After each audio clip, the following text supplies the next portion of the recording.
Di dunia udah kayak zombie aja gitu, you just have to face your fear. Oh, orang tuh kalau kesepian tuh kayak gini tuh rasanya gitu.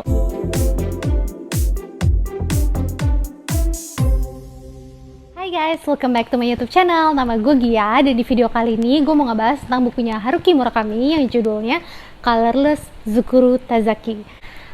Haruki Murakami adalah salah satu penulis favorit gue, dan gue walaupun baru baca 4 dari bukunya, so I just read 4 of them so far, dan gue suka 4-4-nya gitu. Nah, ini salah satu bukunya dia yang sebenarnya nggak terlalu terkenal, tapi menurut gue ceritanya menarik dan seru untuk dibaca. Jadi Zukuru Tazaki ini hidupnya tuh kayak empty gitu, dia kayak an empty shell yang ada di dunia ini, kayak floating to the world aja gitu, yang kayak sedih banget lah hidupnya dia gitu. Padahal dulu tuh dia pernah merasakan hidup normal yang menyenangkan gitu. Jadi dulu tuh dia pernah punya sahabat, dia bersahabat berlima, 3 cowok dan 2 cewek gitu. Nah, for him, his friendship is everything gitu. Jadi di persahabatannya dia tuh somehow semuanya dilabelin warna gitu. Ada yang dapat label warna merah, ada yang dapat label warna biru, hitam, putih gitu. Everyone has colors except for Zukuru Tazaki. Makanya dia namanya Colorless Zukuru Tazaki gitu. Itu membuat dia merasa kayak diasingkan dari teman-temannya, tapi tidak mengurangi perasaan dia ke teman-temannya. So for him, basically his friendship is everything gitu, means everything. Sampai one day dia harus kuliah ke Tokyo. Mereka tuh kalau nggak salah tinggal di Nagoya, jadi mungkin hometownnya gitu, dan dia harus kuliah ke Tokyo gitu. Jadi kayak long distance lah sama sahabat-sahabatnya gitu, sampai itu kayak mau reach out ke one of his best friends at hometown, dan di situ sahabat mewakili teman-teman yang lain. Di situ mention bahwa dia minta untuk Zukuru Tazaki tidak lagi menghubungi dia atau teman-teman yang lain. Jadi ya dia kayak di kick out gitulah dari teman-temannya dia gitu, without even telling him the reason why. Jadi dia tuh nggak tahu kenapa, tapi tiba-tiba sahabat-sahabatnya udah nggak mau lagi ngomong sama dia, udah nggak mau lagi berhubungan apapun sama dia. Dan somehow si Zukuru Tazaki ini he accept that gitu. Terus ya dia sedih tapi dia terima gitu. Tapi semenjak terjadi kejadian itu, dia merasa kayak dia terpukul banget gitu. Hal itu benar-benar membuat dia sangat sakit hati banget gitu. Dari situlah dia ngerasa kayak hidupnya tuh benar-benar nggak ada artinya gitu. It feels empty aja, dia kayak cuma floating to the world gitu. It's like gimana ya, it's like raga tanpa jiwa yang tetap harus survive di dunia, dia kayak gitu rasanya. Dan he's been all alone ever since. Dari situ dia ngerasa kayak hidupnya sendirian aja gitu. Long story short, 16 tahun kemudian dia tumbuh dewasa dan dia bekerja sebagai engineering di salah satu stasiun kereta api gitu. Dia juga akhirnya punya pacar namanya Sarah. Nah, di situ si Sarah nih notice nih kalau si Zukuru Tazaki ini kayak punya unfinished business. Akhirnya dia minta si pacarnya ini, si Zukuru Tazaki, untuk confront his friends. Kayak, udah lo coba deh ngobrol sama teman-teman lo, balik deh, coba lo samperin teman-teman lo tanya kenapa dulu kayak gitu. Akhirnya dia memutuskan untuk ya udah cobalah gue confront my friends, cobalah gue try to try to deal with my past gitu. Dia coba mencari tahu alasan kenapa si teman-temannya ini dulu mengusir dia without even telling him the reason why gitu. Nah, dari situlah perjalanan Colorless Zukuru Tazaki itu dimulai. Nanti diceritakan tuh tentang cerita masing-masing temannya dengan plot twistnya sendiri gitu.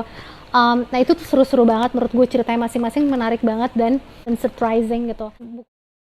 Buku ini mostly gue nggak bacanya sih kayak gue dapet banget nih sad vibe-nya gitu. Jadi gue tuh baca buku ini gue ngerasa kayak ikutan sedih gitu, ikut berasa banget kesendiriannya Zukuru Tazaki. Kita jadi tahu, oh, orang tuh kalau kesepian tuh kayak gini tuh rasanya gitu. Orang tuh kalau, jadi dia tuh mau mati tapi dia nggak bisa, dia mau end his own life, dia nggak bisa gitu, tapi dia mau hidup juga nggak mau hidup sebenarnya. Jadi dia kayak di dunia udah kayak zombie aja gitu, he has nothing to do, he has no goals of his life, cuma live the world kayak an empty shell aja. Fiksi psikologi yang punya elemen banyak banget di dalamnya menurut gue, kayak ada love, lust, life, death, tentang loneliness gitu, tentang friendship, banyak banget lah di dalam sini yang menurut gue tuh menarik banget untuk dibaca. Dan yang kerennya adalah si Murakami tuh bisa bikin kita tuh engage sama masing-masing karakter gitu. Dia benar-benar bisa bikin kita mendalami masing-masing karakter. Kayak kita diajak kenalan dulu nih sama karakter-karakternya, terus pelan-pelan we grow to love them, we grow to know them better, kayak gitu. Dia tuh bisa mendeskripsikan karakter-karakter itu dengan sangat rinci, jadi memudahkan kita untuk memvisualisasikannya gitu. Lebih mendekati kayak memang realita gitu. cerita tentang sehari-hari dengan plot twistnya yang juga sederhana tapi tetap bikin penasaran gitu, sampai kita pengen tahu endingnya gimana sih. Although it's an open ending, you know, hampir semua bukunya Haruki Murakami menurut gue open endingnya, tapi somehow I definitely say it has a happy ending gitu, karena dikembalikan lagi ke kacamata pembaca seperti apa, dan menurut gue it's a good ending untuk Tsukuru Tazaki gitu. Gue sih enjoy banget ya baca buku ini karena gue dapat banget set vibe-nya and I like it gitu.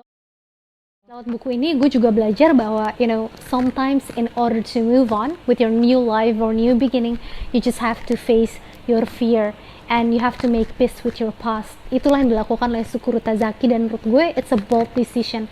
Maksudnya it's not an easy thing to do gitu. Jadi menurut gue keren banget sih dia di situ.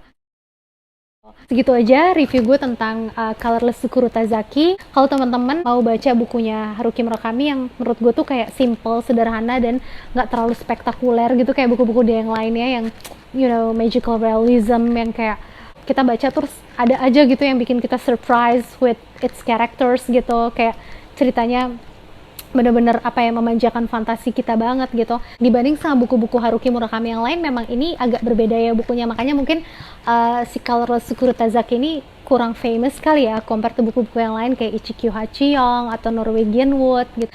This one is a good book for you karena buku ini simple, sederhana, dan ceritanya tuh real banget gitu. For me it's good and enjoyable to read. Just want to say thank you very much for you guys yang udah subscribe dan staying in my channel dan nonton video gue. Thank you so much.